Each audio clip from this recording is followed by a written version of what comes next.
दिल्ली की मुख्यमंत्री रेखा गुप्ता ने पश्चिम बंगाल में ममता बनर्जी सरकार पर जोरदार हमला बोला है। बीजेपी की नारी संकल्प यात्रा को संबोधित करते हुए उन्होंने कई बड़े आरोप लगाए। दिल्ली के बाद अब बंगाल की बारी। रेखा गुप्ता ने कहा, दिल्ली से भैया को भगा दिया, अब बंगाल से दीदी को भगाने की बारी है। उनका इशारा साफ था। जिस तरह दिल्ली में आम आदमी पार्टी की सत्ता गई, उसी तर्ज पर वो बंगाल में टीएमसी को सत्ता से बाहर करने का आह्वान कर रही हैं।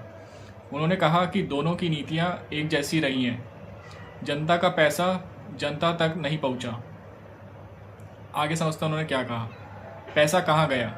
सीएम रेखा गुप्ता ने सवाल उठाया कि केंद्र सरकार ने बंगाल के विकास के लिए लाखों करोड़ रुपए भेजे, लेकिन क्या वो गरीबों तक पहुँचे? उनका जवाब था नहीं। उन्होंने आरोप लगाया कि टीएमसी नेता हर सरकारी योजना पर अपना नाम चाहते हैं और जनता का पैसा जनता की भलाई में लगाने के बजाय रोक दिया जाता है। अब महिला सुरक्षा पर सवाल।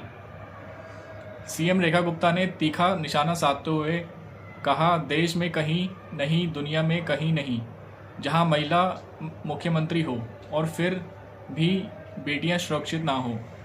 उन्होंने आरजी कर जैसी घटनाओं का संदर्भ देते हुए कहा कि बंगाल की महिलाओं को सम्मान और सुरक्षा दोनों का हक है। और उन्होंने यह भी कहा कि आगे क्या होगा। और घुसपैठ का मुद्दा, सीएम ने एक और बड़ा आरोप लगाया और उन्होंने कहा कि ममता बनर्जी ने एसआईआर यानी स्पेशल इंटेंसिव रिवीजन को एक्सरसाइज को रोकने के लिए सुप्रीम कोर्ट का दरवाज़ा खटखटाया। यह एक्सरसाइज चुनाव आयोग द्वारा मतदाता सूची की सुरक्षा में के लिए की जाती है। रेखा गुप्ता का दावा है कि इसका असली मकसद घुसपैठियों की पहचान रोकना है।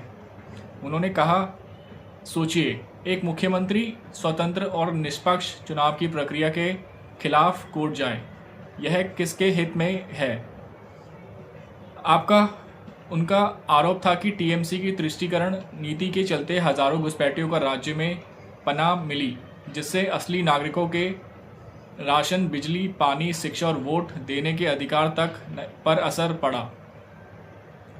अब दोस्तों, सबसे बड़ा सवाल, रेखा गुप्ता का यह दौरा बीजेपी की बंगाल में चुनावी तैयारी का हिस्सा माना जा रहा है।